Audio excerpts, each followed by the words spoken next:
네, 끝이 아닌 새로운 출발. 쌍용차 해고자들이 10년 만에 출근길에 오릅니다. 오늘 12월의 마지막 날인데 대규모 정리해고 사태를 마무리하고 10년 만에 출근길인데 자, 그 의미 우리가 어떻게 보면 좋을까요? 네, 그 2009년도에 이제 정리해고가 이제 이루어졌습니다. 그다음에 그 우여곡절을 이제 겪었죠. 과연 이제 해고 자체가 이제 적법하느냐. 그래서 그 항소심에서는 그 적법치 않다고 봤지만 네. 대법원에 가서 그래서 그 사법거래의 하나의 중요한 사안이 아니냐, 국정에 도움을 줬다고 하는 그 사례로 이 쌍용 노동자 해고 대법원 판결을 꼽고 있습니다. 그래서 어쨌든 이 사건 이후에 가족과 노동자들이 그 사망한 그 수가 무려 30명에 네. 달했고요. 그래서 지난 6월 달에 또 한 분이 이렇게 극단적인 선택을 하면서 처음으로 이 쌍용의 그 사장이 그 분향소까지 이제 조문을 취했습니다. 그래서 나름대로 합의가 이루어졌던 것이죠. 그래서 올해까지 60%를 이제 고용을 완전히 하고 내년 상반기까지 40%를 완전히 복직을 한다.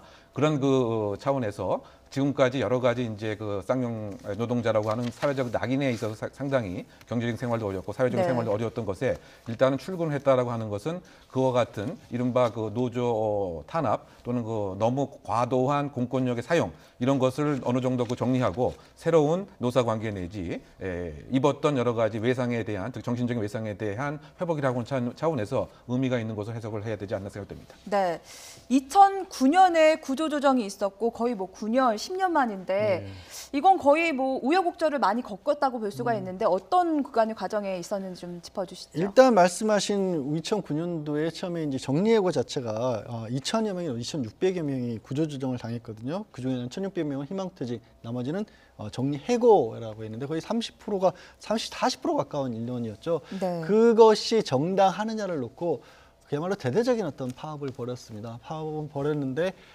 경찰 특공대가 투입이 됐죠. 헬리콥터가 동원이 됐었고 그 과정에서 이명박 정부 때요. 이명박 네. 정부 때 그 조현호 전 경찰청장이 사실의 현장상의 책임자였고 실제로 이명박 전 대통령이 직접 당시의 경찰청장을 건너뛰고 직보를 했고 그게 이제 승인을 받아서 지난 한글로 최근에 알려지고 있습니다만 그런 사태를 거쳤었고 그 이후에 정말 거리에서 쌍용차 노동자분들이 많은 어떻게 보면은 복직이라든가 이 부당함을 알리기 위해서 노력을 했었는데 그 과정에서도 또 여러 번 어려움을 많이 겪었고 스스로 목숨을 극단적인 선택을 한 분 이런 분들을 포함해서 한 30여 명 가량이 세상을 떠나지 않았겠습니까? 네. 그리고 그 과정에 뭔가 좀 잘못된 문제가 있다는 것은 최근 들어서 말씀드린 것처럼 좀 밝혀지고 있고요.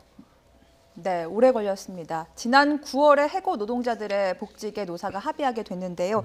이 대통령 직속 경제사회노동위원회 중재 덕분이었죠. 네, 그렇습니다. 그래서 이제 지금 그 쌍용차 사장의 입장은 공장 가동률이 한 70% 정도에 불구하고 여러 가지 적자적인 상황이다. 이제 그럼에도 불구하고 상생이라고 하는 차원에서 전원 복직을 이제 결정을 한 것 같고요. 다만 이제 그것이 이제 좀 단계적으로 이루어지는 이런 상황인 것 같습니다. 그래서 올해까지 그래서 60%를 지금 119명 중에서 약 60%니까요. 네. 오늘 한 70여 명이 이제 처음 출근을 한 것 같고요.